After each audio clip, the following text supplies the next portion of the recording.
আমরা আজ দেখব ফটোশপে একটি টেক্সটের ভেতর টেক্সচার অ্যাড করে এবং টেক্সচারের বাড়তি অংশ খুব সহজেই কেটে ফেলে দেওয়া যায়। আমরা ফার্স্টেই এখানে একটি টেক্সট লিখব। এখানে আমি একটু গ্রেডিয়েন্ট দিয়ে নিব।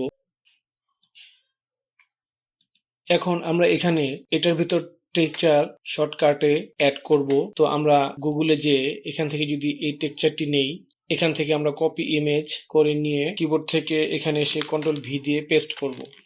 আমরা এই টেক্সচারটিকে লেখার উপর ঢেকে দিব।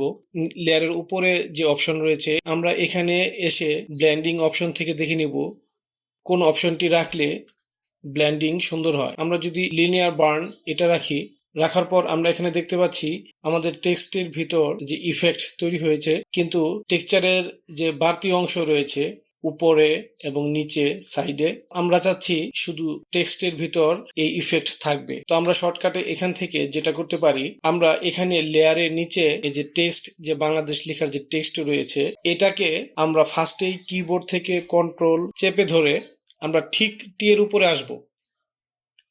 টি এর উপরে আসলে আমরা দেখতে পাচ্ছি আমাদের মাউসের কার্সারের হাতের উপর একটি চারকোনা বক্স আসছে।